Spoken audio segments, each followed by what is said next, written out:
2.25 மணி நேரம் 2.5 மணி நேரம் படம் எடுக்கிறாங்க. அதுக்கு எவ்வளோ கஷ்டம்னு தெரியும். ஷார்ட் ஃபிலிம் ஒரு 1/2 hour எடுப்பாங்க, அதுக்கான கஷ்டம் தெரியும்.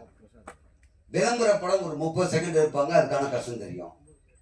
இவ்வளோ டைமே இல்லாமல் சோசியல் மீடியாவில் இருக்க அன்பு உள்ளங்கள் ஒரே ஒரு தம்ப்லைன் தான் முடிஞ்சு தனமாக.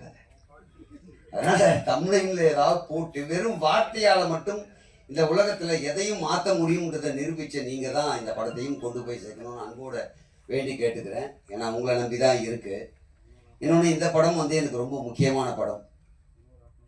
உங்கள் ரசிகர்களுக்கு எல்லாம் முக்கியமான படம்ன்றது நீங்கள் எப்படி சொல்கிறீங்களோ அதே மாதிரி எனக்கு ரொம்ப ரொம்ப முக்கியமான படம். ஏன்னு கேட்டிங்கன்னா, நீ என்ன மொழியெல்லாம் படம் பண்ணியிருக்க அப்படின்னா நான் பெருமையாக சொல்லுவேன். தமிழில் பண்ணியிருக்கேன், தெலுங்கில் பண்ணியிருக்கேன், கன்னடம் பண்ணியிருக்கேன், மலையாளம் பண்ணியிருக்கேன், ஹிந்தியில் பண்ணியிருக்கேன், இங்கிலீஷில் பண்ணியிருக்கேன்.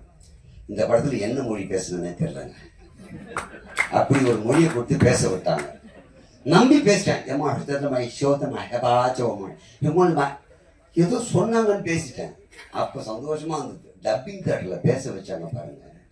நாக்கு தள்ளிச்சிங்க. 4 தடவை வெளியே வந்து போகிறேன். அது அப்படி இல்லை, நல்லா கேளுங்க. ஒரு தடவை பைலட்டில் நம்ம ஹம்மா வச்சே நம்ம அப்படி இல்லைங்க, கொஞ்சம் ஏற்றி பேசுங்க. நம்ம அப்படி வர்றதுங்க. டைரக்டர் உங்களுக்கு கேட்டு இன்ஜினியர் ஒரு வழியாகி நான் ஒரு வழியாகி சார் வேறு யாருன்னா டப்பிங் இல்லை அவங்களுக்கு கூப்பிட்டு நான் பேசுகிறேன் சார் வெளியே போய்ட்டு வரும். வெளியேனா கூட எனக்கு கேட்டு வெளியே அனுப்பலை. ஓடிடுதுன்னு ஒரு பயம் இருக்கல. ஏன்னா என் முகம் அந்த அளவுக்கு மாறி போச்சு.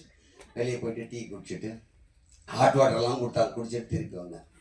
அதில் நல்ல எமோஷ்னலாக எங்கே பேசினேன், பேச வச்சாங்க. அங்கேயே என்னென்னமோ நாக்கு பிறண்டு பேச வச்சாங்க, பேசிட்டேன். டப்பிங்கில் இனிமேல் நடிகர்கள் யாருன்னா போனால் புதுசாக ஒன்று நீ பண்ணுறேன்னு சொன்னால் டப்பிங் உங்களுக்கு ஞாபகம் இருக்கணும்.